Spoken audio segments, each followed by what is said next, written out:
Écoutez, franchement, je pense qu'il y a de l'espoir. Il y a de l'espoir. D'abord, cette presse-là, moi quand je regarde, je suis assez ému parce que je vois des gens qui ont l'âge de mes enfants, de mes neveux. Et je sais à quel point c'est dur. Je sais à quel point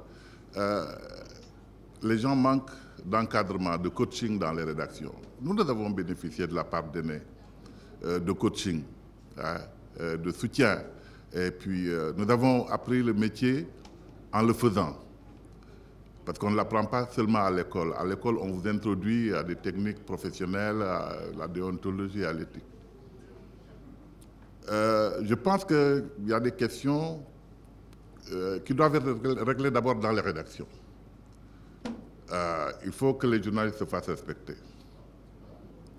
Et pour se faire respecter, il faut se respecter soi-même. Et ça va du comportement individuel à l'orientation de l'article que vous écrivez ou de la photo que vous publiez ou de l'image que vous montrez. Il m'est arrivé de dire à des journalistes que j'aime bien, en les taquinant, vous savez, il faut éviter une chose. Il n'y a rien de pire pour un être humain. C'est la haine de soi. C'est quoi la haine de soi? C'est qu'on se projette en se disant l'enfer c'est l'autre. Et on dit du mal. Et on ne cherche que la petite bête. Il n'y a rien de positif dans ce que fait l'autre. Ça, plus que les menaces là dont vous parlez, c'est ça qui menace de tuer les médias. Parce qu'aujourd'hui, les gens se disent, ils sont là pour critiquer, ils sont là pour chercher la petite bête, ils sont là pour dire du mal. Et ce qui est grave, à mon avis, c'est que quand il y a des querelles entre journalistes ou entre groupes de presse, il y a le tempérament des uns et des autres et le manque de tempérance, mais il y a surtout que les journalistes mènent le combat des autres dans beaucoup de cas. Ils n'ont rien. Souvent, moi, j'entends des gens, je dis, écoutez, le journaliste n'a aucune prévention vis-à-vis de vous quand des gens se plaignent à moi. Je dis non. Mais quand je lis l'article ou quand j'écoute, je dis, ah, qui a intérêt? Parce que c'est lui qui donne l'information, c'est lui qui dépeint d'une certaine manière. Il a intérêt. Donc ça, je crois que c'est des choses. Moi, quand je rencontre des jeunes journalistes, j'essaie de partager mon expérience. Peut-être que j'essaie de dire, voilà, ce que moi je pense que nous ne devons pas faire. Moi, je crois qu'il faut être extrêmement positif dans ce que vous faites.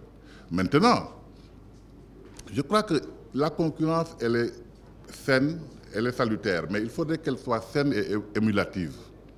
Le concurrent n'est ni un ennemi ni un adversaire. C'est quelqu'un qui fait une offre dans le même segment de marché. S'il y a des règles, qui sont des règles écrites ou des lois et règlements, tant mieux. Mais les meilleures règles à observer, c'est les règles éthiques et déontologiques. Et c'est la première régulation. C'est-à-dire que si nous faisions cela, nous n'aurions même pas besoin de régulation externe. Et c'est dans les rédactions que ça doit se faire. Moi, je n'ai pas à tirer de bilan. Moi, je fais un rapport d'activité, un rapport de fin de mission. Maintenant, c'est d'abord, on ne régule dans notre conception que pour la société. Donc, c'est les acteurs de la société qui disent, bon, voilà, qui tirent le bilan. Mais également, vous, les observateurs, ok? Vous en avez déjà tiré, je vous le rappelle, et d'autres en ont tiré. Même tout à l'heure, on m'a montré un article, mais ça, c'est le libre jeu de l'expression plurielle.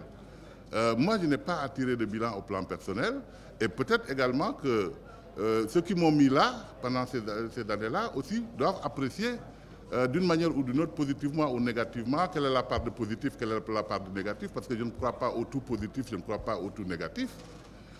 Si vous voulez que je vous dise vraiment quelque chose, nous avons fait ce qu'on a pu.